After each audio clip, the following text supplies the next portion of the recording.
Hello and नमस्ते, स्वागत छ हजुरहरूलाई नेपाल अनलाइन स्कुल च्यानलमा। आज हामी बिबी सेकेन्ड इयरको चाहिँ मार्केटिङ पढ्न जाँदैछौँ है त। र हाम्रो च्याप्टर 9 रहेको छ डिस्ट्रिब्युसन डिसिजन्स है। आज चाहिँ हामीले यस क्लासेसमा चाहिँ जुन हाम्रो 2 मार्क्समा इम्पोर्टेन्ट क्वेसनहरूलाई चाहिँ हामी गर्दैछौँ है त। र हामीले यसभन्दा अघिका क्लासेसहरूमा डिस्ट्रिब्युसन डिसिजनसँग सम्बन्धित है यस च्याप्टरसँग सम्बन्धित हामीले धेरै कुराहरू चाहिँ हामीले अलरेडी चर्चा गरिसकेका छौँ है। र आज चाहिँ हामी यस भिडियोमा चाहिँ जुन 2 मार्क्सको लागि अत्यन्तै एक्जाममा सोधिएका है मल्टिपल टाइम सोधिएका क्वेसनहरू चाहिँ हामी गर्न जाँदैछौँ। लगभग कुराहरू चाहिँ हाम्रो यहाँ कभर भएको छ है त। र जस्तै अब के छ भन्दाखेरि अब जुन डिस्ट्रिब्युसनको भन्ने बित्तिकै अब के हो त यसको बारेमा त हामीले यसभन्दा अघिका क्लासेसमा कुरा गरिसक्यौँ है। त्यही पनि हामी भनौँ है त। यसमा के छ भन्दा डिस्ट्रिब्युसन भन्ने बित्तिकै हाम्रो बिक्री वितरण भन्ने कुरा बुझिन्छ सामान्य भाषामा चाहिँ है। र यो डिस्ट्रिब्युसनलाई चाहिँ दुईवटा कुराहरू कभर गर्ने भयो। एउटा भनेको फिजिकल डिस्ट्रिब्युसन र अर्को भनेको हाम्रो डिस्ट्रिब्युसन च्यानल है। यति कुरा चाहिँ हामीले मस्ट लेख्नै पर्ने हुन्छ। र आजको लागि हाम्रो यहाँ क्वेसन नम्बर 1 रहेको छ जुन distribution between wholesale differences between है डिस्ट्रिब्युसन होइन differences between wholesaler and the retailer है। यो होलसेलर र रिटेलर बिच चाहिँ के भिन्नता छ त भन्ने कुरा रह्यो।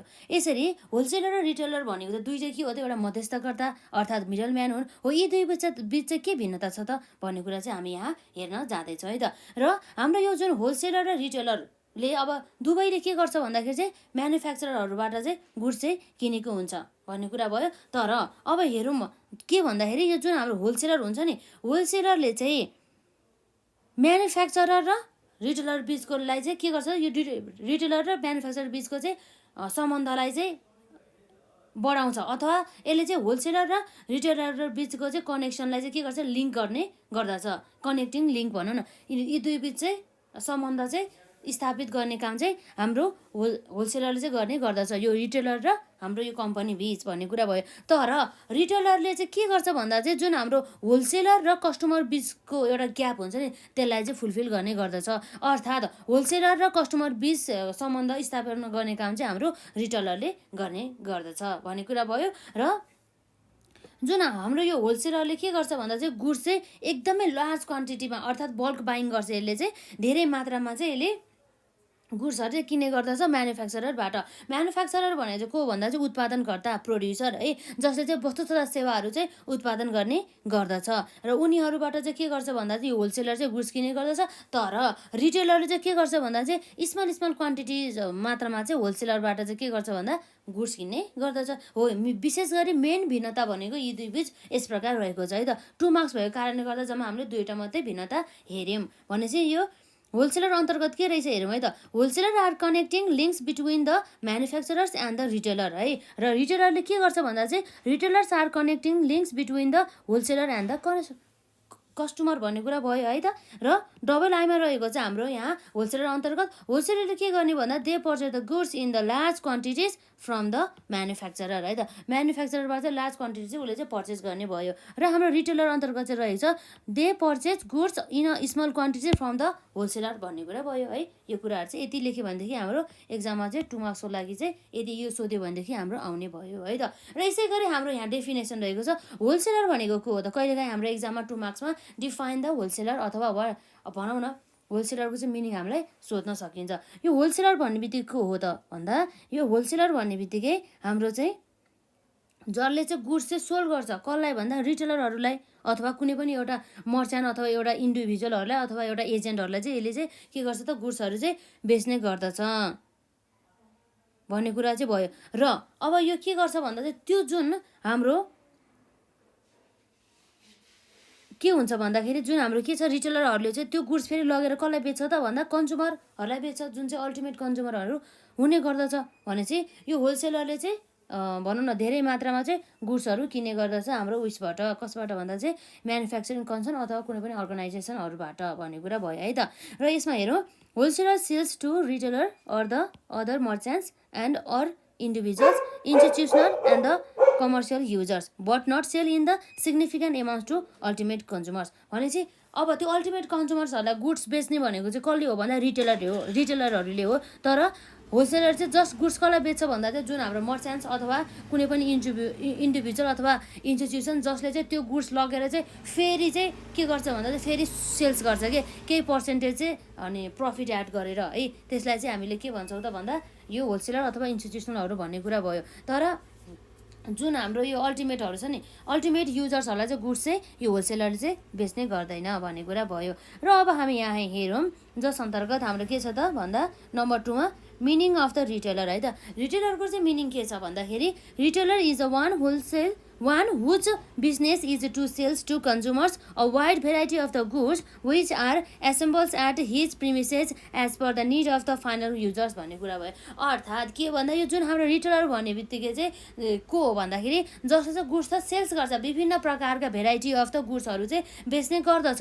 यो कसलाई भन्दा चाहिँ अल्टिमेट कन्ज्युमर्सहरूलाई है। र उनीहरूले चाहिँ आफ्नो प्रिमिसेसमा चाहिँ आफ्नो बिजनेस प्लेसमा चाहिँ के गरेको हुन्छ भन्दा चाहिँ विभिन्न प्रकारका गुड्सहरू चाहिँ लिएर आएर चाहिँ राखेको हुन्छ, किनेर ल्याएर चाहिँ राखेको हुन्छ र यो हाम्रो फाइनल युजर्सहरूको डिमान्ड अनुसार चाहिँ यसलाई बेच्ने गर्दछ। र फाइनल युजर्स भन्ने बित्तिकै को हो भन्दा चाहिँ जसले चाहिँ गुड्स किनिसकेपछि त्यसलाई चाहिँ फेरि बेच्दैन के। जस्तै रिटेलर अथवा एजेन्टहरूले जस्तै गरेर चाहिँ फेरि त्यसलाई नबेचेर त्यसले चाहिँ के गर्छ भन्दाखेरि चाहिँ यसलाई चाहिँ आफ्नो व्यक्तिगत प्रयोजनको लागि अर्थात् पर्सनल युजेसको लागि र साथै उसले आफ्नो हाउस होल्ड युज भन्ने चाहिँ आफ्नो घर उहाँ युज हुने गरी चाहिँ उसले चाहिँ युज गर्ने भयो, प्रयोग गर्ने भयो भन्ने कुरा चाहिँ भयो है त। यसमा यो भयो। र यसपछि अब हामी हेर्न सक्छौँ जुन हाम्रो यसै च्याप्टरसँग सम्बन्धित इम्पोर्टेन्ट है, जसमा चाहिँ हाम्रो arbitration method of the conflict resolution भन्ने कुरा रहेछ है त। Arbitration method of the conflict resolution भन्ने बित्तिकै कस्तो भन्दा चाहिँ यसमा चाहिँ आर्बिट्रेसनद्वारा चाहिँ यो दुईवटा पार्टी बिच चाहिँ के गर्ने गर्दछ भन्दाखेरि कन्फ्लिक्टहरू हुन्छ नि, झैझगडाहरू उनीहरू बिचमा भएका त्यो अनमेलहरूलाई चाहिँ मिलाउने काम गर्दछ, त्यो आर्गुमेन्ट्सहरूलाई भन्ने कुरा भयो। जसमा चाहिँ अब भनौँ न यो आर्बिट्रेसनमा चाहिँ एउटा चाहिँ थर्ड पर्सन हुन्छ जसले चाहिँ के गर्छ भन्दाखेरि त्यो दुई पार्टी बिच भएको झैझगडालाई चाहिँ मिलाउने काम गर्दछ भन्ने कुरा भयो है त। यहाँ हेर्न सक्छौँ in arbitration when both the parties agrees to present their arguments to the arbitrator and agrees to his decision भन्ने कुरा रह्यो भने यसो कुरा जुन त्यो बोथ पार्टीले चाहिँ दुवैजनाको चाहिँ समस्याहरू किन यिनीहरूले चाहिँ एक आपसमा झगडा गर्दैछ, के समस्या छ, केमा प्रब्लम छ होइन, केमा कुरा बुझाएन, चित्त बुझाएन, त्यो सबै कुराहरू चाहिँ हाम्रो आर्बिट्रेटरलाई चाहिँ भन्ने गरिन्छ। र आर्बिट्रेटरले चाहिँ उनीहरूको कुरा सुने अनुसार चाहिँ उनीहरूलाई चाहिँ भनौँ न जुन पक्ष अब पीडित छ ऊ पक्षलाई चाहिँ उसले के गर्छ भन्दाखेरि त्यही पक्षमा चाहिँ भनौँ त्यही व्यक्तिको पक्षमा चाहिँ डिसिजन लिने काम गर्दछ। र यसपछि अर्को चाहिँ हाम्रो इम्पोर्टेन्ट कुरा 5 मा है त। 5 मा के भन्छ भन्दा चाहिँ components of the physical distribution है, जुन कुरा चाहिँ हामीले अलरेडी डिस्कस गरिसकेका छौँ तर पनि आज हामी चाहिँ पोइन्ट भयो नि पढौँ है त्यसमा है। Component of the physical distribution अन्तर्गत हाम्रो नम्बर 1 मा रहेको छ ट्रान्सपोर्टेसन, नम्बर 2 मा रहेको छ वेयर हाउसिङ, र नम्बर 3 मा रहेको छ हाम्रो इन्भेन्ट्री म्यानेजमेन्ट, र नम्बर 4 मा रहेको छ हाम्रो मेटेरियल ह्यान्डलिङ, र नम्बर 5 मा रहेको छ हाम्रो अर्डर प्रोसेसिङको कुरा आउने भयो है त। यसरी हाम्रो चाहिँ सबै कुरा भयो। र अब हाम्रो नम्बर 6 मा चाहिँ ट्रान्सपोर्टेसन है। ट्रान्सपोर्टेसन भन्ने बित्तिकै के हो भन्दा चाहिँ हाम्रो चाहिँ यो जुन हाम्रो ढुवानी सेवाको लागि प्रयोग हुने एउटा भनौँ न साधन भन्ने कुरा बुझिन्छ, जसमा चाहिँ यातायातका साधनहरू पर्ने भयो नि त है। यातायातका साधनहरूमा पनि विभिन्न प्रकारका ट्रान्सपोर्टेसनको हामीले प्रकार हेरिसक्यो, जसमा चाहिँ अब हुन सकिन्छ नि त है। ट्रान्सपोर्टेसन हामीले गर्ने तरिकाहरूमा अझ रेलवे ट्रान्सपोर्ट हुन पनि सकिन्छ, रेलवे ट्रान्सपोर्ट मात्रै नभएर एयरवे ट्रान्सपोर्टेसन पनि हुन सकिन्छ, अनि एयरवे ट्रान्सपोर्टेसन मात्रै नभएर वाटर ट्रान्सपोर्टेसन पनि हुन सकिन्छ है। यी प्रकारका हामीले ट्रान्सपोर्टेसनको बारेमा चाहिँ हामीले अलरेडी कुरा गरिसकेका छौँ है त। यो ट्रान्सपोर्टेसन भन्ने बित्तिकै के भयो त भन्दा चाहिँ यो हाम्रो जुन ढुवानी सेवाको लागि प्रयोग हुने भनेपछि यो ट्रान्सपोर्टेसनको सहायताबाट चाहिँ हामीले के गर्छौँ भन्दा चाहिँ एक ठाउँबाट अर्को ठाउँमा चाहिँ हामीले वस्तु तथा सेवाहरू चाहिँ के गर्छौँ भन्दाखेरि पुर्याउने गर्दछौँ भनौँ न है। साटासाट गर्ने, एक ठाउँबाट अर्को ठाउँमा ल्याउने, अर्को ठाउँबाट अर्को ठाउँमा लगेर जाने, हो त्यस्ता काम गर्दछन्। जसलाई चाहिँ अब भनौँ न ट्रान्सपोर्टेसन अन्तर्गत चाहिँ हामीले लोडिङदेखि लिएर है अनलोडिङहरू कुराहरू पुग्ने भयो यसमा। अब हामी यहाँहरू के लेखेको छ भन्दाखेरि ट्रान्सपोर्टेसन भन्ने बित्तिकै transportation involves loading and unloading of the products and the shipments of the product between the place of the dispatch and the arrival भन्ने कुरा रहेको छ। एक ठाउँबाट अर्को ठाउँमा लगेर जाने भनौँ न गुड्सहरू चाहिँ ढुवानी गर्ने भनेर चाहिँ बुझिन्छ, जसमा चाहिँ लोडिङ पनि भयो अनलोडिङ पनि पर्ने भयो। यो भयो हाम्रो ट्रान्सपोर्टेसन। र अर्को अब हाम्रो अत्यन्तै इम्पोर्टेन्ट कुरा रहेको छ त्यो भनेको के हो भन्दा वेयर हाउसिङ है। वेयर हाउसिङ भने चाहिँ हामीलाई थाहा छ जसमा चाहिँ अब यी गुड्सहरू चाहिँ अब सुरक्षित होस्, गुड्सहरू चाहिँ ड्यामेज नहोस् भन्ने उद्देश्यले चाहिँ यो वेयर हाउसिङमा चाहिँ के गरिन्छ भन्दाखेरि गुड्सहरूलाई चाहिँ अब मजाले स्टोर गरेर राखिन्छ, प्रोटेक्सन गर्ने काम गरिन्छ यो हाम्रो वेयर हाउसिङ अन्तर्गत है त। मेन विशेष गरी हाम्रो भनौँ न पेरिसेबल गुड्सहरूलाई चाहिँ स्टोर गर्न चाहिँ एकदमै आवश्यकता चाहिँ रहेको पाइन्छ। यो कुराहरू भयो है त यसमा। वेयर हाउसिङ भनेपछि अब के भयो भन्दाखेरि warehousing is an act of the के हो त, warehousing is an act of the storing and the assorting the finish goods so as to create the maximum time utility at minimum cost. Warehousing covers two sub functions, namely the movements and the storage finished goods है। यसरी चाहिँ where housing भएन भनेदेखि चाहिँ अब गुड्सहरूलाई चाहिँ अब सुरक्षित गर्नको लागि चाहिँ एकदमै गाह्रो पर्न सकिन्छ है त। अब नर्मलै कुरा छ हाम्रो वेयर हाउसिङ भनेपछि जसलाई चाहिँ अब स्टोर गरेर राख्ने, जसमा चाहिँ गुड्सहरूलाई चाहिँ हुनसक्ने सम्भावित पोसिबल लसेसहरू र ड्यामेजहरूबाट चाहिँ प्रोटेक्सन गर्ने कुराहरू चाहिँ हाम्रो यसै अन्तर्गत चाहिँ पर्ने गर्दछ। र यसपछि हाम्रो यो के रहेको छ भन्दाखेरि inventory management and the control है त। Inventory management and the control पनि हाम्रो फिजिकल डिस्ट्रिब्युसनको चाहिँ कम्पोनेन्ट हो है।